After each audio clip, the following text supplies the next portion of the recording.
बाढ़ और राहत बचाव कार्य। एक बार की बात है, महाराज कृष्णदेव राय के राज्य विजयनगर में बहुत भयानक बाढ़ आई। इस बाढ़ में राज्य के कई गांव डूब गए। इस वजह से राज्य का काफी नुकसान हुआ। इस प्राकृतिक आपदा के बारे में जब महाराज कृष्णदेव राय को पता चला, तो उन्होंने एक मंत्री को फौरन बाढ़ से पीड़ित लोगों की मदद करने का आदेश दिया और कहा, बाढ़ से हुए नुकसान को पूरा करने के लिए जित भी धन की जरूरत हो, वह उसे शाही खजाने से निकलवा ले, मगर जल्द से जल्द सभी पीड़ितों की सहायता की जाए। साथ ही कृष्णदेव ने मंत्री से बाढ़ की वजह से टूटे पुल, सड़क और लोगों के घरों की मरम्मत कराने को भी कहा।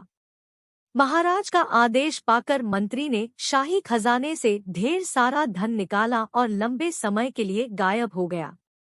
काफी समय तक मंत्री के दिखाई न देने पर महाराज और अन्य दरबारियों को लगा कि मंत्री बाढ़ पीड़ितों की मदद करने में जुटा होगा, इस वजह से वह इतने दिन से दिखाई नहीं दिया। मगर तेनालीराम को मंत्री का लंबे समय तक गायब होना हजम नहीं हुआ। इसलिए तेनालीराम ने मंत्री के गायब होने की असल हकीकत जानने का मन बनाया।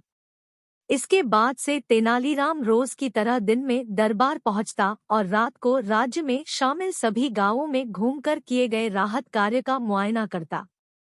कुछ हफ्तों के बाद एक दिन मंत्री जी दरबार में हाजिर हुए और गांव में किए गए अपने काम को महाराज कृष्णदेव के सामने बढ़ा चढ़ाकर बताने लगे। यह सब सुनकर महाराज और दरबार में मौजूद अन्य मंत्री बहुत खुश हुए। सभी ने मंत्री के काम की काफी प्रशंसा की। वहीं तेनालीराम ने भी सभी के सुर में सुर मिलाते हुए मंत्री की प्रशंसा कर दी। कुछ देर बाद जब दरबार का कार्य खत्म हुआ, सभी दरबारी अपने अपने घर चले गए, लेकिन तेनालीराम वहीं अपनी जगह पर बिल्कुल शांत बैठा रहा। तेनालीराम को इस स्थिति में देख महाराज कृष्णदेव ने पूछा, तेनालीराम तुम घर क्यों नहीं गए, क्या बात है? इस पर तेनालीराम बोला, महाराज मंत्री ने राज्य में जो राहत और बचाव कार्य किया वह अपनी जगह है, लेकिन यदि आप प्रजा से मिलेंगे तो उन्हें इससे ज्यादा खुशी होगी। तेनालीराम की यह बात महाराज को पसंद आई। उन्होंने अगले दिन ही तेनालीराम के साथ बाढ़ प्रभावित क्षेत्रों का दौरा करने का फैसला किया। अगले दिन सुबह होते ही महाराज और तेनालीराम बाढ़ प्रभावित क्षेत्रों का दौरा करने के लिए तैयार हो गए।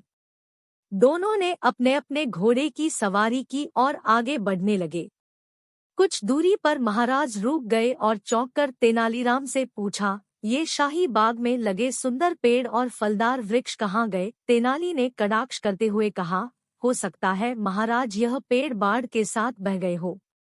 तेनालीराम की यह बात सुनकर महाराज खामोश हो गए और आगे बढ़ने का इशारा किया। दोनों कुछ दूर आगे बढ़ ही पाए थे कि महाराज की नजर वहां मौजूद नालों पर पड़ी। नालों पर मंत्री जी को पुल बनवाने को कहा गया था, लेकिन वहां पुल की जगह पेड़ों के तने डाले गए थे। महाराज समझ गए कि मंत्री ने शाही बागों के वृक्षों के तनों को नालों पर डलवा दिया है। तभी तेनालीराम ने चुटकी ली और बोला, महाराज हो सकता है कि बाढ़ के कारण पेड़ के तने यहाँ आ गए और अटक गए। मंत्री जी जिस पुल के निर्माण की बात कर रहे थे वह आगे होगा।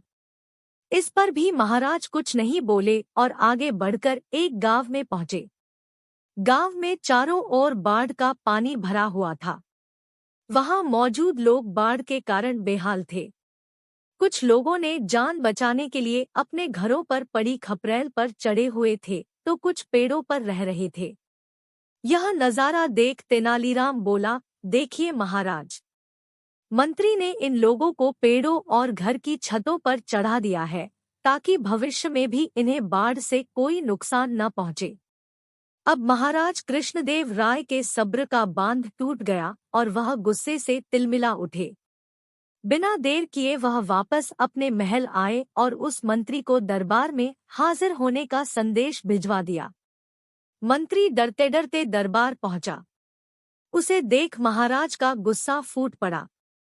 उन्होंने मंत्री को खूब फटकार लगाई और जल्द से जल्द सारा धन शाही खजाने में जमा कराने का आदेश दिया। वहीं महाराज ने अब राज्य में राहत और बचाव कार्य कराने का जिम्मा तेनालीराम को सौंपा दिया। साथ ही उसे धन के हिसाब किताब का भी काम दिया और मंत्री किनारे मुंह लटकाए खड़ा रहा। कहानी से सीख।